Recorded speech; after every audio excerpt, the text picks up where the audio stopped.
Before the setups, we will need to make sure that our OS have a Java. So the way to install it is just showed in the terminal, type Java, and if it does not have a Java, it will just pop out.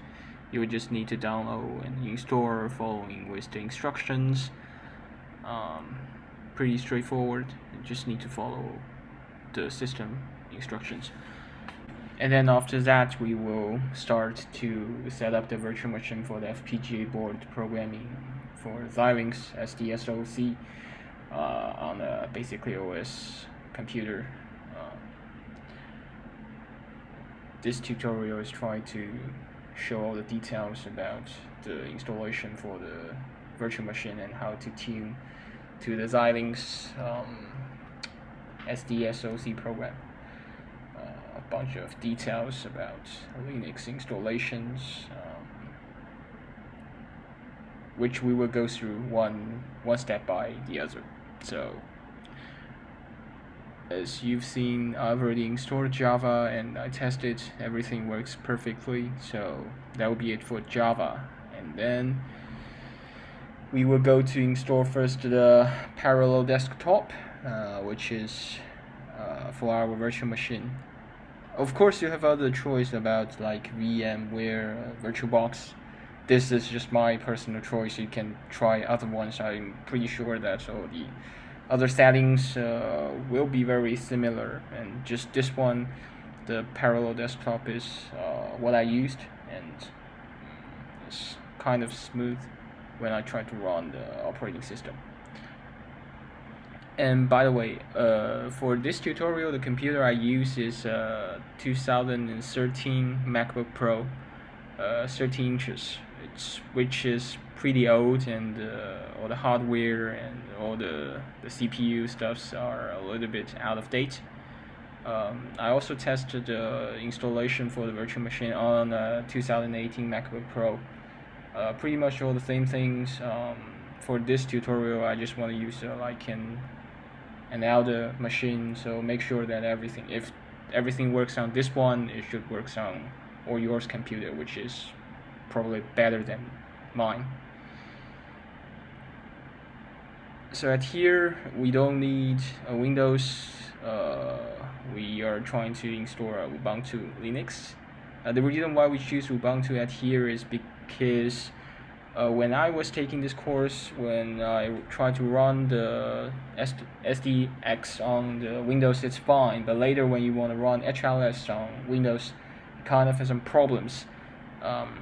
Even on the computers on campus, when you try to run the HLS on Windows, it just doesn't work. Okay, so we choose to use the Ubuntu, which is a Linux system.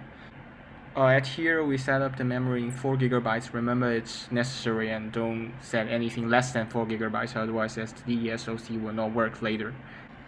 Also make sure disk space is more than 60 GB because the Xilinx program that we are going to install is about that space.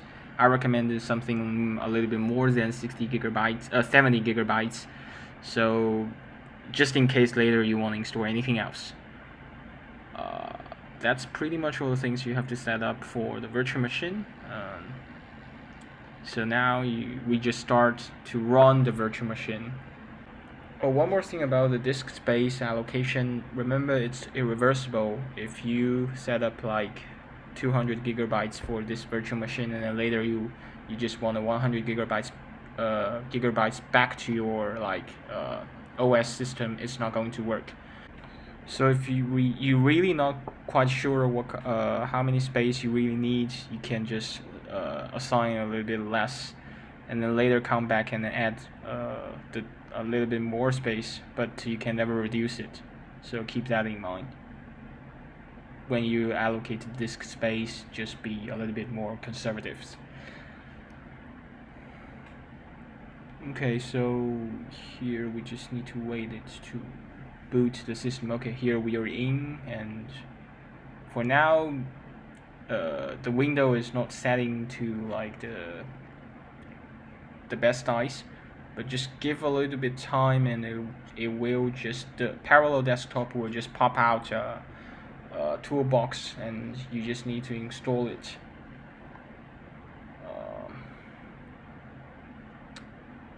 this is an old computer. It will take some time to reboot all the resources. Just give it a second.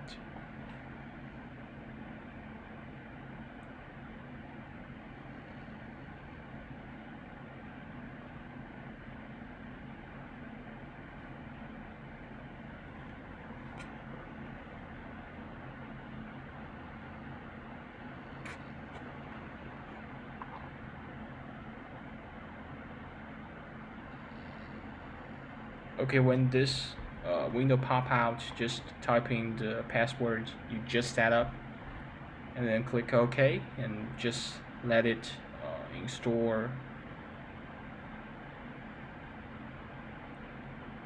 the toolbox. Just take a while. And by the way, for this tutorial we are trying to install the Xilinx SDSoC 2018.3. I also tested 2018.2 and it's pretty much the same story. And just in case, because for the other course I took, for example the CIS 501, it just needed like I remember Vivado in 2017 version.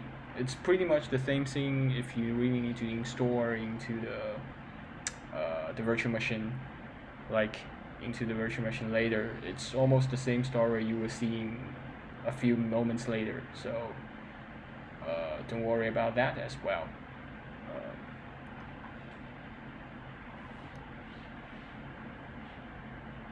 It takes a while to install it. Again, everything you look slow is really just because my computer is an antique.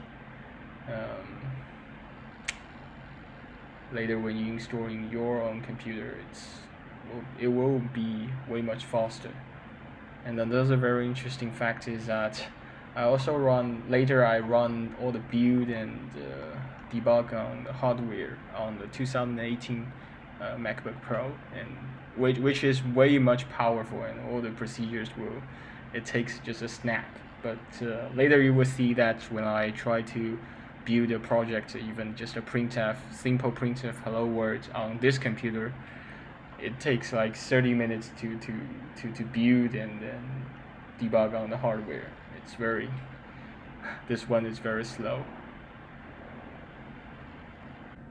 For those who has already got some experience on Linux and virtual machine, this video probably will be too overwhelming about details. But for those who have never used Linux or virtual machine before, then it's more like a cooking recipe, teach you from like every steps basically. So you can use this video based on your own experience. Try to fast forward, backwards, as long as it fits into your pace.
Okay, when it's done, we just need to restart it to make sure that the window or the graphic interface will be resetting to very user-friendly size. Just give it a second.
Okay, now it's done. We just try to log in again. As you will see, the graphic interface will be resized into, like, you can now take over your monitor. Just give it a second.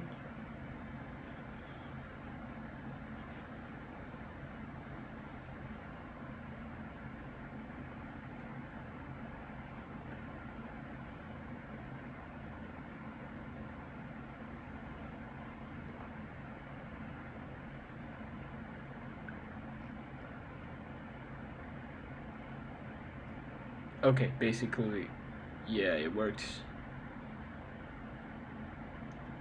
Now there's one more thing we need to do for our disk space. We have already allocated that 128 gigabytes, but in the operating system, the file system is still not reading that. We have to set it up by install a gparted and then try to manipulate the partitions.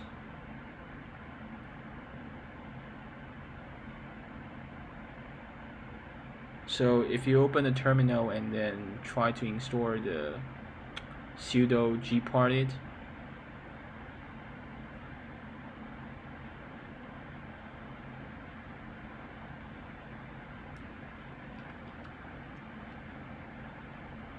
when it's done, just run by sudo gparted.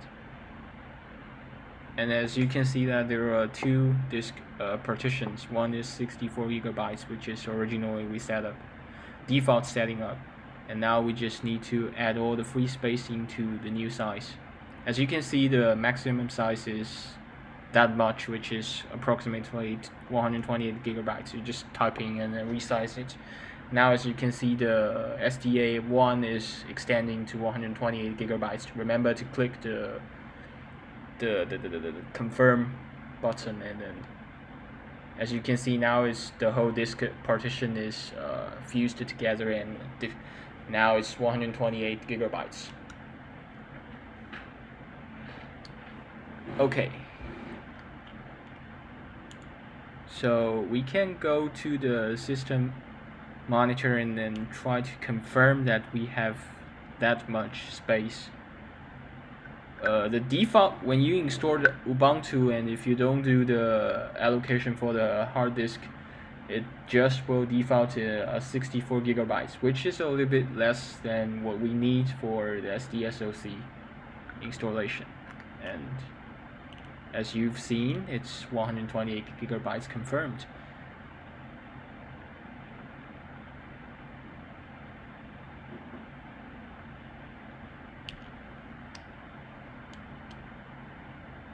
now we just go to our lecture, the course website, and then try to download some of the softwares and platforms we need.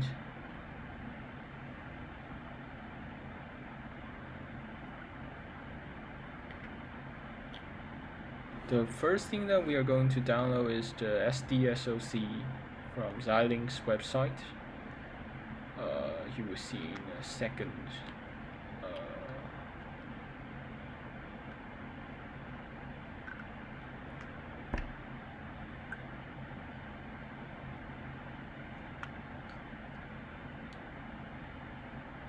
This is the platform later you need to install in the SDSoC, but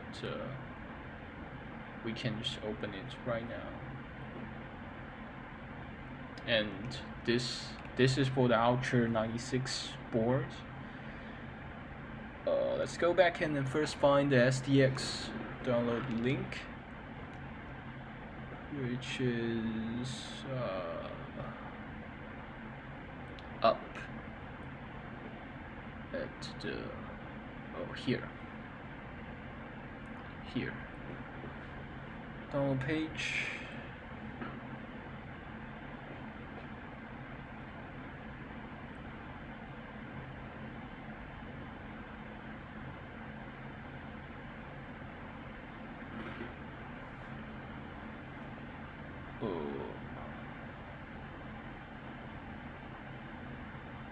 No, that's not. No. Okay, let's try to search. Let's try to search SD Xilinx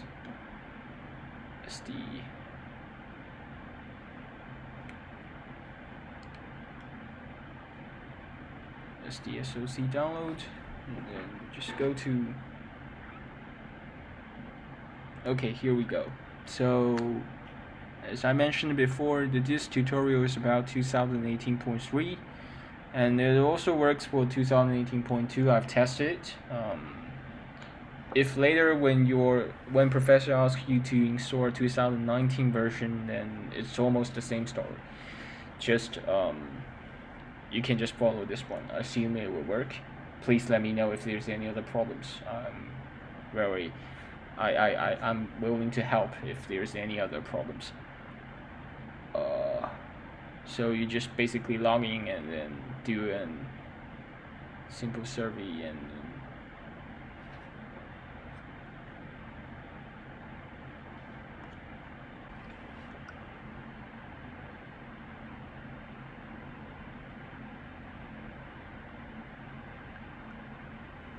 So after download, you just open and make sure it's in the downloads directory. Okay, and then there's other things we need to download for the Z board. We are going to download again 2018.3 version, the bare metal platform. We just download it.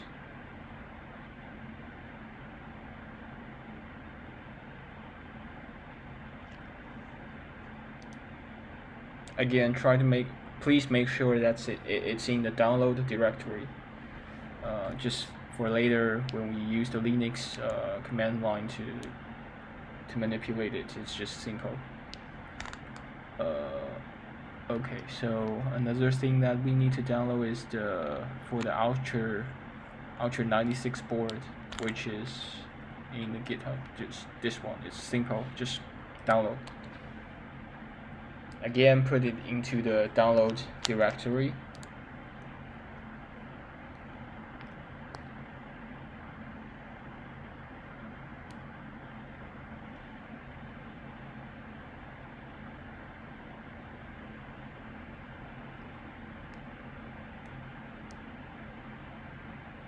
And then just try to extract and unzip everything. Just basically put everything in the downloads directory.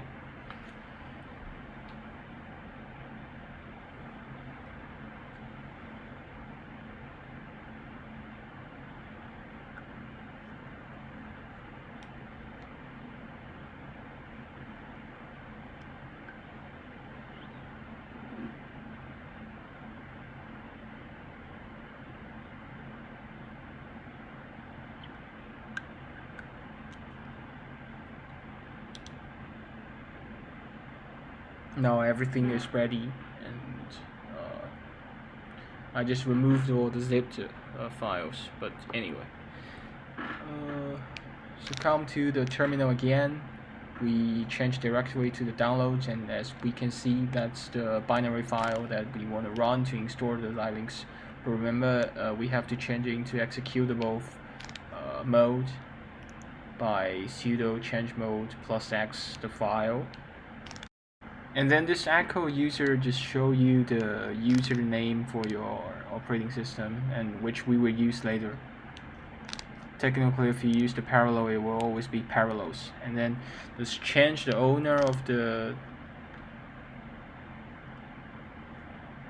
directory that you're going to use to install your Xilinx. In this case, I just choose to install at OPT. Later, you can try to install in the tools or any other directory. Just wherever you're going to install your Xilinx, try to make sure that you use the sudo change on and then change the directory into readable.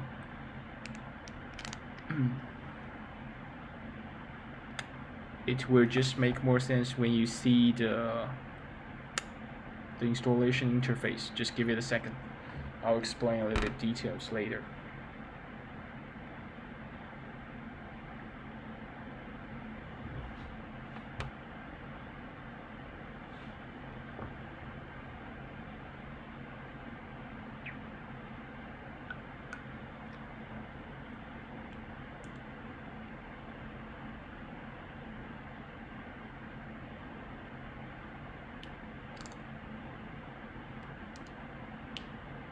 Okay, here we go, and we just next log in again. Just use the account you just registered.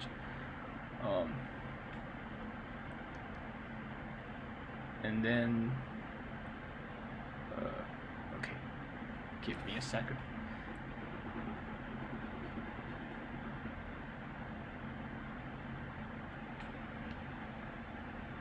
Agree everything, and then just next. At here, I just try to install everything. Basically, for your course ESE532, you can follow the instruction. You don't have to install everything. And here is what I said. You can install it tools directory, or at here I just choose to install it OPT directory. Doesn't make any change. You can install the tools into the tools directory. Just make sure you do the sudo change owner, like make the directory readable and writable. Otherwise, it would just say that the directory you're trying to install the program is not readable and writable, and ask you to do exactly the same thing that we did before. The reason why I choose to install at the OPT directory is just because when I see the location on campus computer, they try to install at OPT directory. I actually don't know why, and I didn't ask about that. I just follow what they did on campus. But technically, as I said before, you just feel free to install in any directory you want, tools, OPT, or bind, whatever. Just whatever you want. Just make sure that it's readable and writable. And that here it will just take few moments to install all the files. I will edit a little bit and then cutting off some of these waiting moments, and then okay, and after you install all of that, it will pop out this Vivado license manager. For Linux, you just cannot set up this environment variables on this license manager. You have to do that in the terminal, so we can just close it. But for Windows, you can just set it up there in the license manager. So we open the terminal again.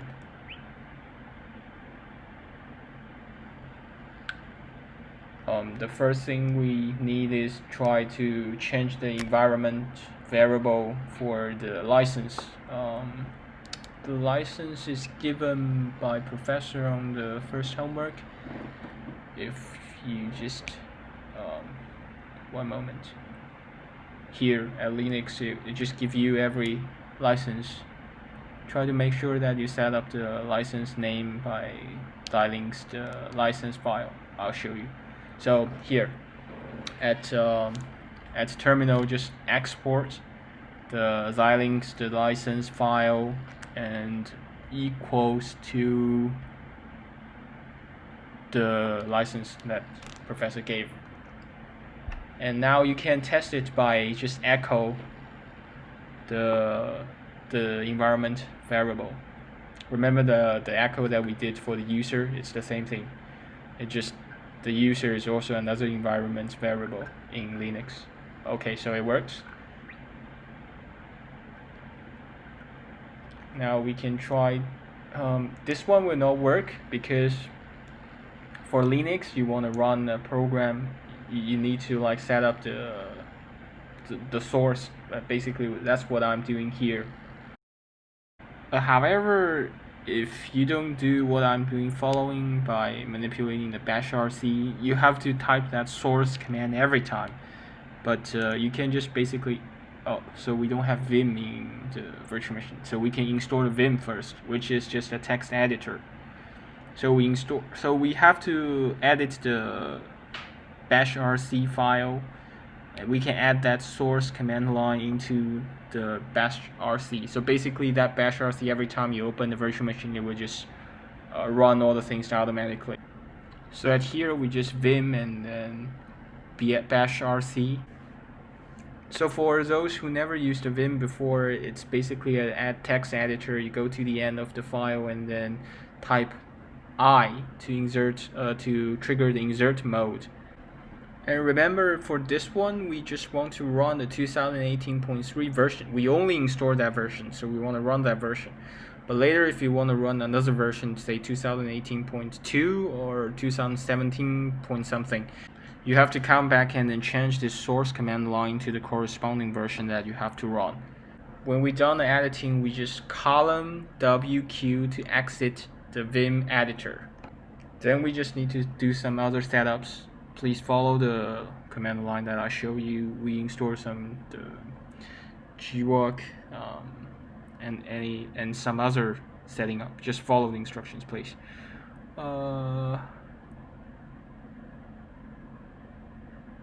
For that bashrc stuff, if you're confused about that or you're confused about the Vim editor, you can just do some research on the website. And then we have to make for the gmake, we have to make a library link.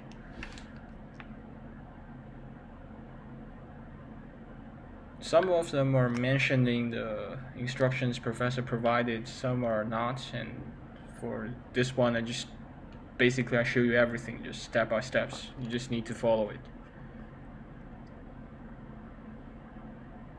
This is creating the library link. And then we also need to, that's for the UART USB communication. So basically just follow it.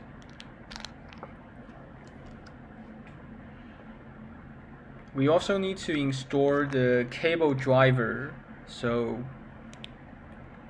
changing to directory like the Vivado. So go to the install, just basically there, and then try to run into the install driver and then sudo try to run that install driver. You will see, you can pause and then see the command line that I used. And the next thing you need to do is for the BPF. That's the thing. Remember the GitHub code that we download. Try to copy basically everything in that document to the Vivado location. The instruction told you to just copy the Ultra 96 V2 file, but actually I tested it doesn't work. So basically just copy everything. Copy everything, and then it's done. And then we need to we also need to install a library, just basically a module. I think this one doesn't mention the instructions that professor provided, but just in our setting up, we just need to install that. So after we install that, we can now start to run SDX by just typing SDX, and it will just pop out this graphic interface. Then we choose the workspace, and then basically you can see that's the SDX.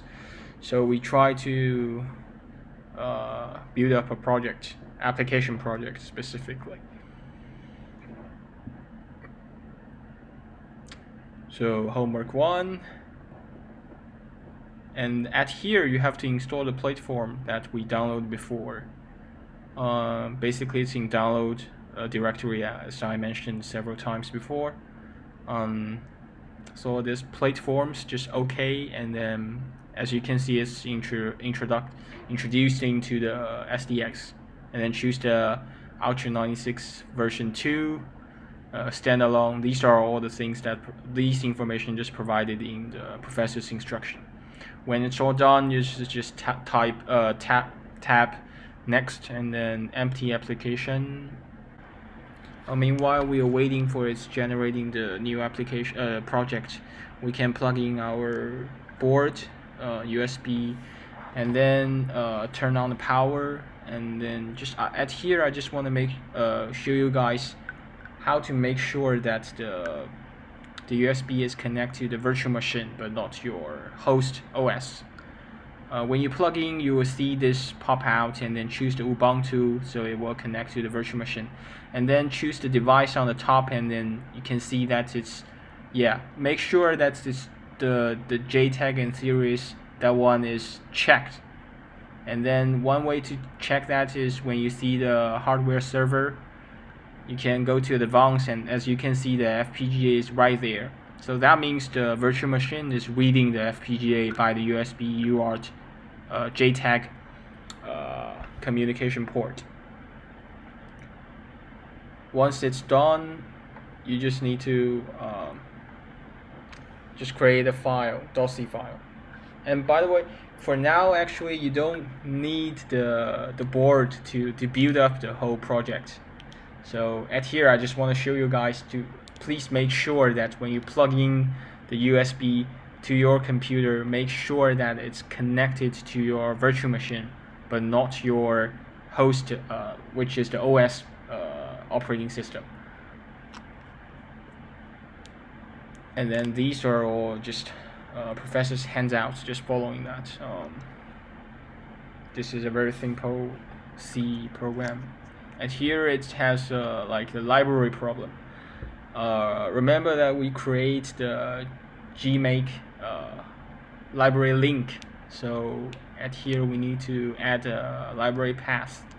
So basically go to the project and then right click it, and you will see the hold on, it's a little bit slow. You right click it.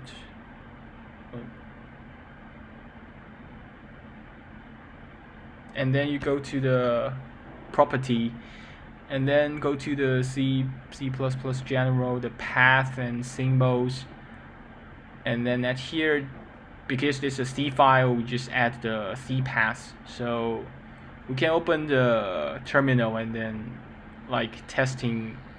That's exactly the path you should type in. You can just tap. Tab. So this include. So make sure that you have this path. You can just copy and paste. Copy and paste, and then just make sure that that's pretty much all you have to do. Okay, and then apply. Yes, you will need to rebuild, which you haven't built yet. You haven't built it yet, but anyway, just apply and close. Okay, and now you can try to build the project. For the rest of the video, it's nothing but just I want to show you all the waiting time for the hardware application build up. Technically, if you use like a 2018 MacBook Pro to build up this hardware application, it only takes 5 minutes. For this 2013 model, it takes more than the newer model, about 30 minutes. But later, when you're like really engaged into the projects during the lectures, you will expect something like that, like 20 minutes, 30 minutes to wait for like the real hardware application build up. So just be prepared for waiting, and then when you're doing your homework, give yourself more times. And another thing about this tutorial, and probably some of the frames are not very consistent. That's because when I recorded it, I opened SDX and then tried to build up, and then I realized there's some other like the things that we installed before. So I open SDX, I run it, I see an error, and I quit the SDX and I try to fix it. So one error by another. But in order to make you to set up all the things in one time, so you don't have to do the back and forward. So I just edit a little bit. So make sure that you install everything in a terminal in one time before you even open the SDX. So some of the frames may be a little bit inconsistent. I'm sorry about that. It's a little bit chaos. And because like I said, I manipulate some of the orders. If there is any issues you met when you try to set up in the terminal, just let me know. I'm happy to help.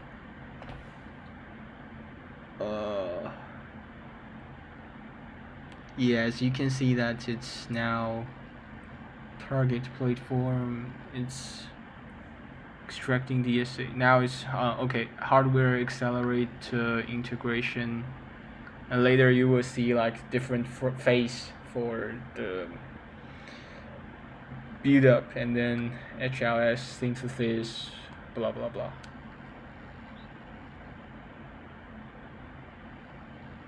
Basically, it would take a long time for this computer, but anyway, it's just normal for the hardware application to take that long time to program.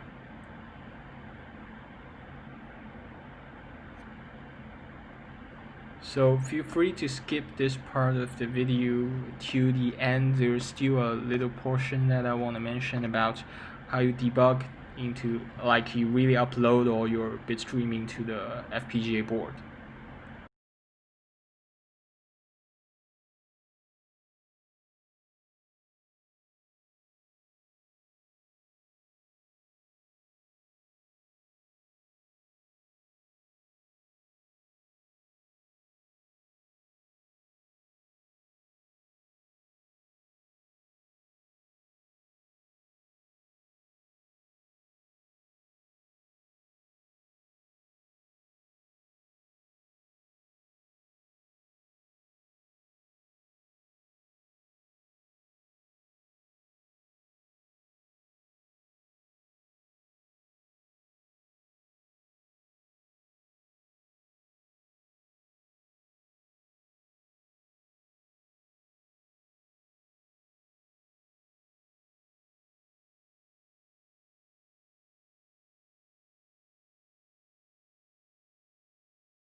Okay, now the build up is done.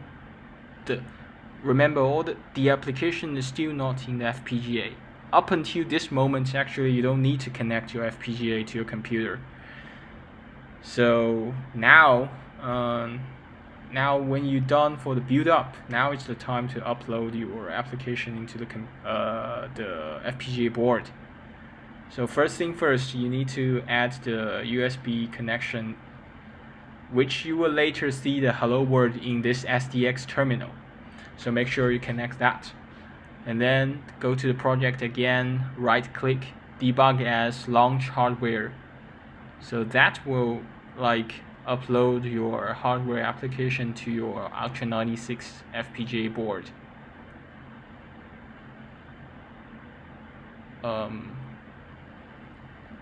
Just give it a time. Just give it a moment. Oh, here we go. So yes, open the perspective. Basically, it's the debug perspective.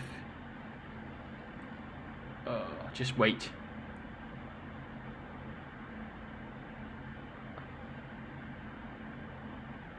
As you can see, it's uploading to the FPGA board.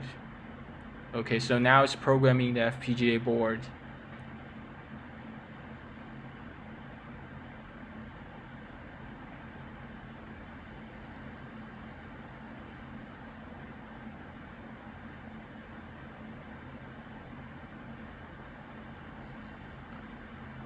Just give it a little bit more time to load the debug perspective.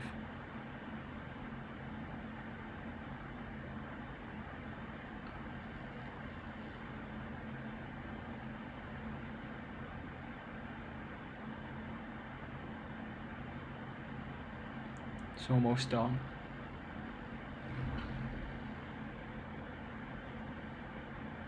Okay, now as you can see, the breakpoint is at the printf.